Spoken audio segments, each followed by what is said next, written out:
Thank you for coming tonight. Yeah, thanks. Thanks for asking. So are you still fine on, just doing every answer a few questions for our group? Sure. Okay. Alright. Do you mind if we have our friend Justin recorded for the channel? That's all right? Nah, it sounds reasonable. Okay. Okay, Justin, are you all ready? Yeah, I'm ready. Okay. I'm ready. Okay, so... Alright. You still want me to introduce it? Yeah. Sure. Okay, Justin, All right. start recording.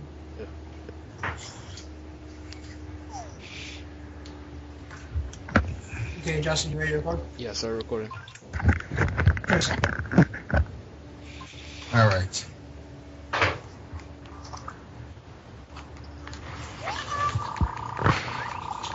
Okay, Chris. Alright. Wait, are we recording now? Yeah. Okay. Hello everybody, and welcome to another Press Start to Play video. Today we have a special guest with us today. Why don't you introduce yourself, Mr. Pollock? Sure, I'm Mike Pollock, voice of Dr. Eggman, among so many other things. and for those of you who don't, and just to let you guys know, pretty much the majority of us have been ecstatic for this. Yeah, well, we're very, very pleased to have you on here. All right, we're just going to ask our good friend here a few questions, just very simple ones. Well, of course, we have a lot of questions. At least, I hope we have a lot of questions. We'll find out. We'll find out. Yes, in good time. I guess we should start. Jim, do you have a few questions? Oh, yeah, of course. Mike Pollock, what's it like in the recording room? Is it always a good time, or are there some times where it's not so good? In most cases, it's great fun. Lots of laughs. Even when something serious is happening, there's lots of laughs. The worst thing is occasionally there's some sitting around while the other people are recording or decisions are being made on the other side of the glass. But in most cases, it's tons of fun.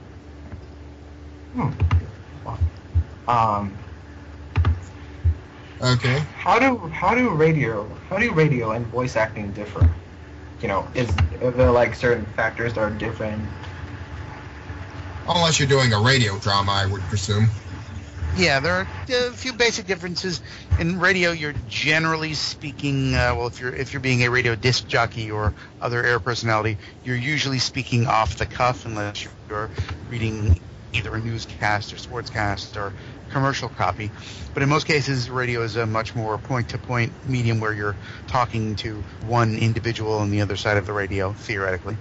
Voice acting is generally done with a script. There are occasional improv moments, but usually you're reading something that's been written a long time before. And you are also acting with a range of emotions as opposed to on the radio where you're generally speaking as yourself unless you're doing, for example, a character in a commercial. But those are the basic differences. There's a lot of people who try and transition from radio to voice acting have to unlearn some bad habits, such as talking in a radio voice and hang on while I see why the phone is ringing. I'll be right back. Talk with yourself.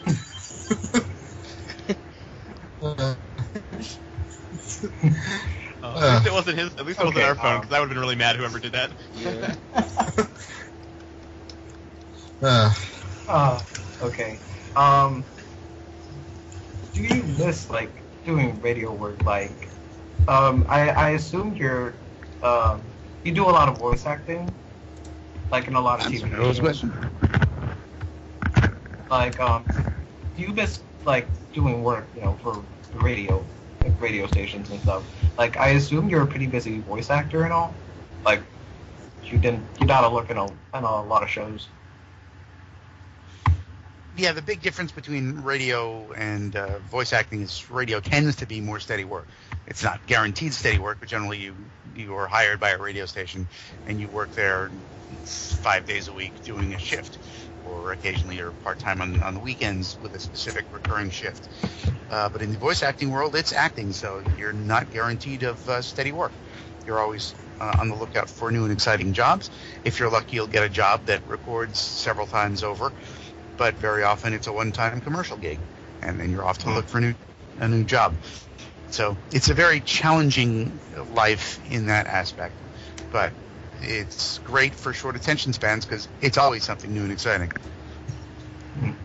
Well, All right. So I've got 3 questions or 4. If you weren't a voice actor, what else would you have done?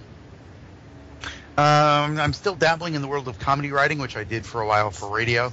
I now do it for a blog. I have a blog called thelatestdeadlines.blogspot.com, which is a celebrity comedy death jam. When celebrities die, I make wacky headlines about them because it's fun and I can't help it. I occasionally write song parodies, which I used to do professionally for a radio syndicator. I wrote over 1,000 song parodies of various lengths. And so it's still a bit of a creative thing, but if I, for some reason, had to stop using my voice, that's what I could fall back on. Okay. If you were to voice a character outside the ones that you previously voiced, who or what would it be? I don't look for specific characters to voice, but I'd love to voice something in one of the big animated motion pictures that keep getting released without me. That would be nice. Yeah. So are there any negatives to being the voice of a popular character?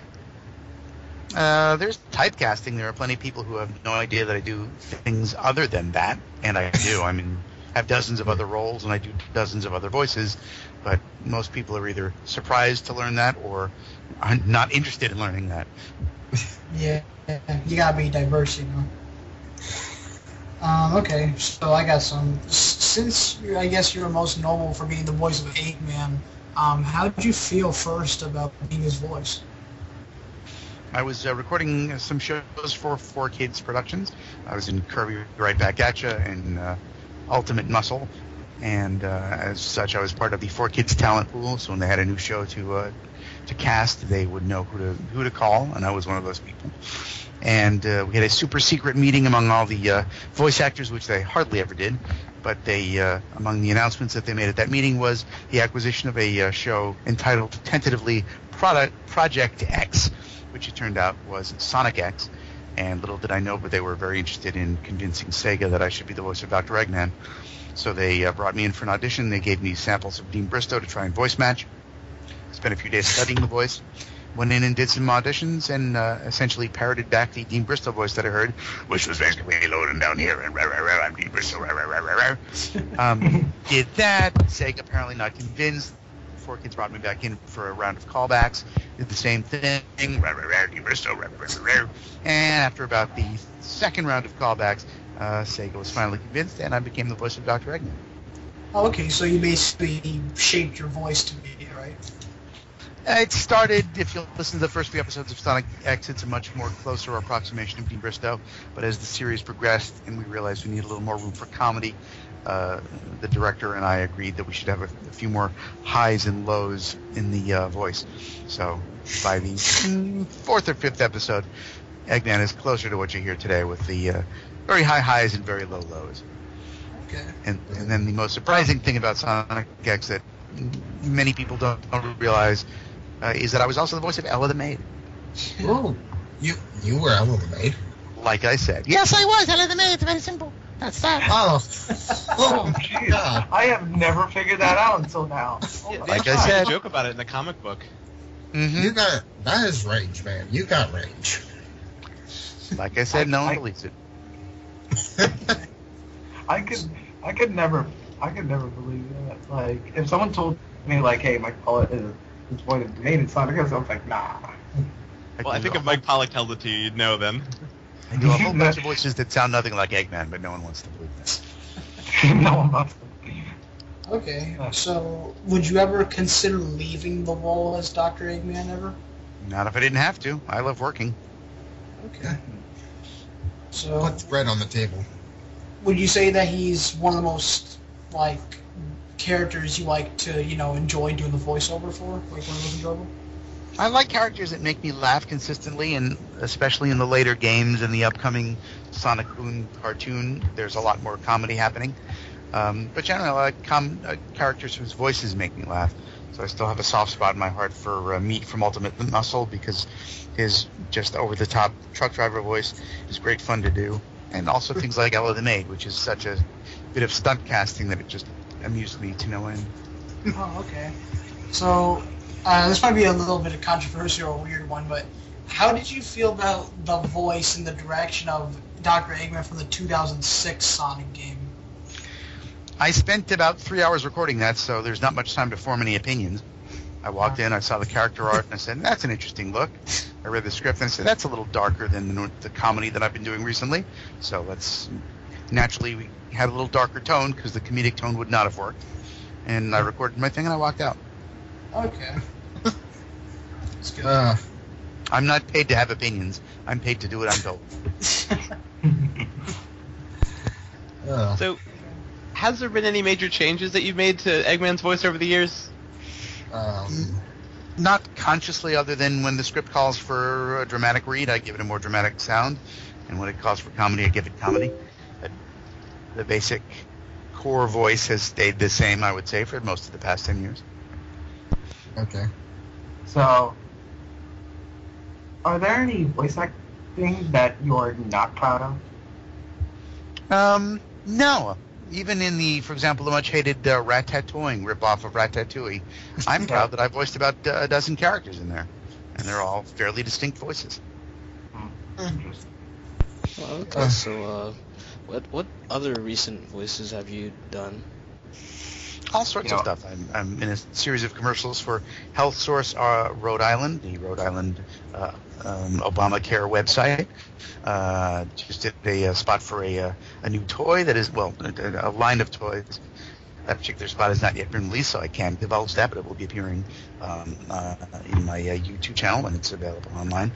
I appeared alongside Katy Perry in a video for her Pop Chips flavor as a plush evil cat figure named Fat Cat. Done spots for the Scotty Vest line of travel vests that I wear all the time. I do some work on satellite radio that I'm not at liberty to discuss right now, but all sorts of stuff. I did some wacky voices for Sunsetter retractable awnings a few years back. Always work. I just the other day did what did I do? I did some banking training videos for some type of mortgage back end people that you're not likely to ever see. Some other healthcare related stuff for some insurance companies. All sorts of stuff. Nice. Aaron, you've been doing voice acting for a long time. I can definitely tell that. You have a long history of it. Simple question. How often do you interact with other voice actors during recording sessions? Not often enough. Just the other day I was doing a two-person read, which is the term for having two people in a booth at the same time. Yeah. Doing a trial reenactment for a cable network, which until that's released I can't tell you much more about it. But say no more. I was playing a Southern lawyer, and there was another actor in the room playing a defendant. And that was a lot of fun because that was real live acting against the real live person in the room. Most of the time, if you're dubbing something from a foreign language into English, you're doing it all alone in a room. So, do you ever think, in the upcoming years, would you ever quit voice acting? More generally retire. Yeah. Not until I have to. Okay. I'm having tons of fun. So, do you do any other camera work or stage work or anything like that? I haven't done much on camera or stage work. I've done some community theater stuff near my hometown. I've doing some on camera stuff on YouTube, speaking out on copyright infringement and how people are uploading stuff without realizing it's protected by copyright and what that means.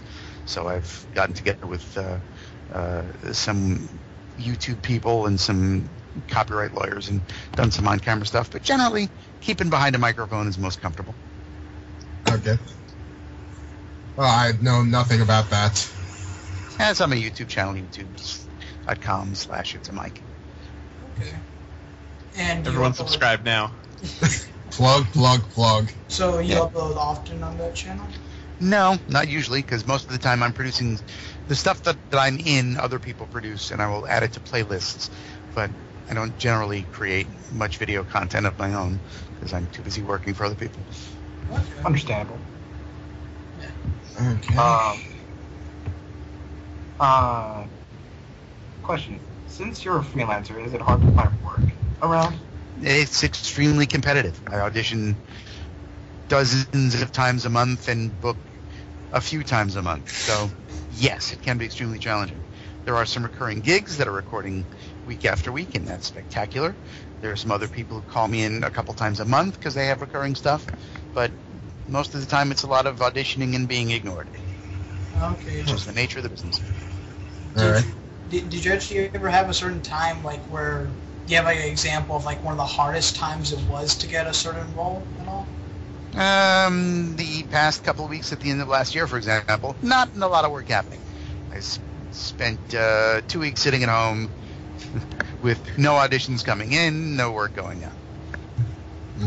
So it can be cyclical, but it's always a challenge. I'm constantly auditioning and constantly being ignored. Okay. All right. What was your main inspiration for becoming a voice actor? I found I had a knack for doing voices. I loved radio as a kid and wanted to be on the radio, being sort of a disc jockey. And when I ended up being a disc jockey for a while, I realized what I really enjoyed was doing wacky voices in commercials. So I was able to transfer that into the world of voice acting, where it's just essentially all the wacky voices in the commercial, and none of the pesky, "Hey everybody, it's 7:20, 20 past 7."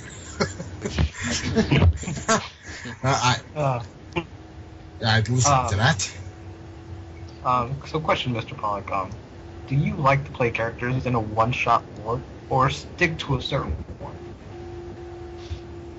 No real preference. It's nice to have a character that you can develop over time, but since there's so much one-shot work, I'm grateful for that as well. All right. What's the weirdest role you were ever in? Oh, there have been some that are just animal noises. I auditioned to be a deranged chicken in some movie that I didn't end up booking, but I've done occasional weird animal noises for things that are highly forgettable. That was Mike Pollock, everybody. Yeah, basically. What else do you do besides voice acting? I administer a couple of websites of my own and for other people, a couple of podcasts, and have a handful of listeners that are essentially unrelated to voice acting. And mind my children. Having a family with a wife and 2 children is extremely time-consuming. Say no more. Mm-hmm. John, you want to go next? Sure. I was wondering, is there any like lines that people ask you that just make you so angry because they ask you it all the time? The extremely juvenile Pingus meme that I've had more than enough of keeps coming up. I will refuse to discuss that further. But other than that, no, and I can't do much with the character off duty without risking getting in trouble. So I just keep things generic and say generic stuff like, "I'm Dr. Eggman." Question, have you ever had any bad experiences while voice acting once? The worst problems with voice acting are getting either the giggles or getting tongue-tied, and usually the magic of digital editing makes that not a problem. As long as the people on the other side of the glass have some patience and understanding, I will get through without a problem. Can't rush talent. Mm-hmm. A question. Are there any characters you wanted to play before but could not, or they weren't needed? There are a couple things that are out of my voice range, like one of the earliest roles. I played a series of characters in a live-action video for kids.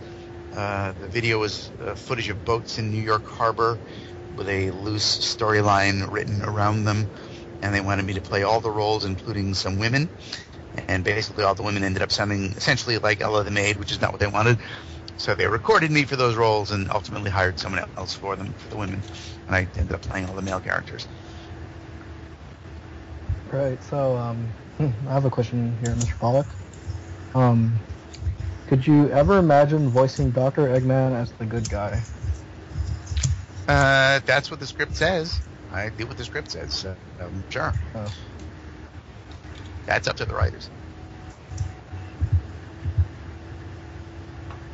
All right. Hello?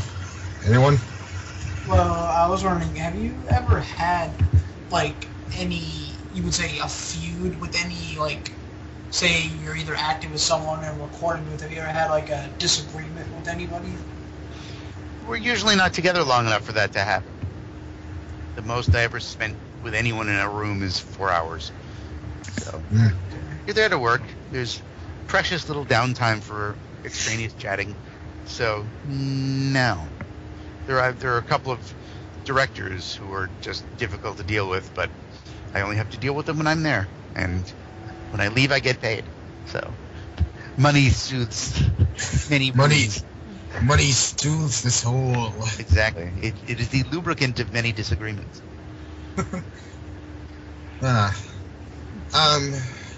One more question from me, Mr. Pollock.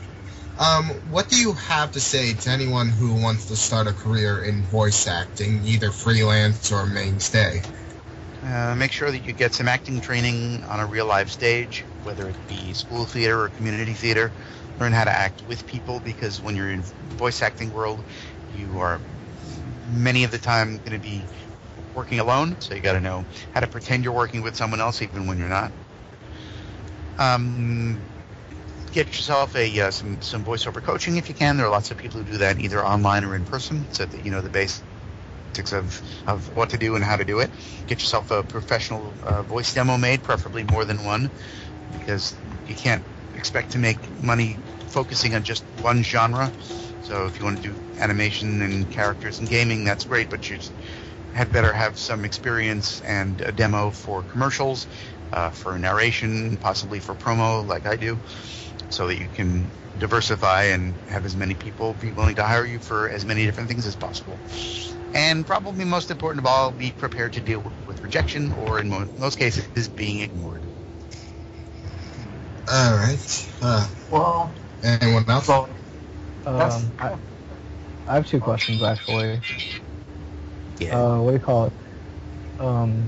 Is there, by any chance, like, is there a time where you're just, like, on a free day and you catch yourself just voicing one of your characters in narration or something? I'm always talking to myself in one voice or another, so yes. Not characters specifically, but just messing around with accents and dialects and voices just to see what I can do. Oh. Right. And is there any one particular voice that you happen to, like, just practice on daily or something? No, I'm always doing weird accents and weird voices just randomly. So, whatever strikes my fancy or seems relevant to the situation. Mr. Pollock, this is probably going to sound weird, but you're a voice actor, and I've always wanted to say this. Can we speak to Dr. Eggman? Not really without official permission, I'm afraid. Dang it. Sorry. I hope... It's okay. That's okay. Anyone else have any questions? Oh Yeah. yeah. I was wondering, did you ever have any times where like a fan just got really weird on you? Yeah, one of my most memorable stalking incidents was a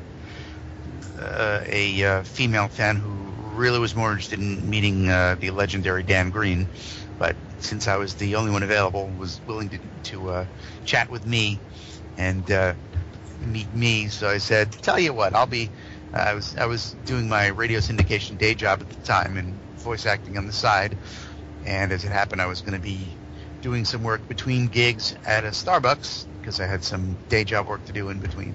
They said, come and watch me work at a Starbucks where I'll be sitting and typing on a laptop. I'll buy you a cup of coffee." She stopped by, she watched me work, we chatted, it was lovely. Then 3 o'clock came and I had to go off to a session for kids. She followed me a block and a half around the corner to the doorstep of 4 kids, at which point I said, "I'm going up here. You can't come because I have to go and work." She said, okay, thanks, bye. I went up and worked. And when I came out, I was tracked down by the operations manager at 4Kids, who said, did you tell someone they could have a tour here? And I said, what? No, what? And apparently she had taken it upon herself to go up to the 4Kids floor and ask for a tour. They don't give tours, it's an office. That's not really how that works. But I got in trouble for her not having any That boundaries. sounds extremely funny. Yeah, it was freaky. And eventually, now it's funny, but at the time it was, it's not cool at all. So, That's no good. of all the places that you worked, which one would you have to say is your favorite? Probably the most recent round of Sonic games, especially working on Sonic Boom, because it's working with a lot of lovely people in LA by magical technical wizardry of online connections on Skype of all things. But it's an extremely talented and professional group of people, and it's definitely been a highlight of the career so far. All right. And I also had another one. Would you say that, have you ever had a fan come up to you and sort of say, like, imitate your accent? Like, I mean, not your accent, but a certain character in front of you at all? Sure. Happens all the time. And do you usually think they're good or bad? Sometimes they're good, sometimes they're bad, but I always give people credit for trying. Okay. All right. Anyone else? I think, I'm pretty good. I'll take that silence as a yes. We're done. All right. Well, thanks again for coming, Mr. Pollock. We're really grateful that you took the Yeah. time to do Yeah. this. thank you so much. Thank you very much. Thanks so much for asking. And thanks for taking the time to be here. I'd shake your hand if you were here. I understand. Yeah, I'm still fangirling, like, right now. Just squeeing and rolling everywhere. Oh my God! You should have seen the hours before. Yeah, we're just very happy to have you on here supporting and having a good time. Yeah, Thank you. All right.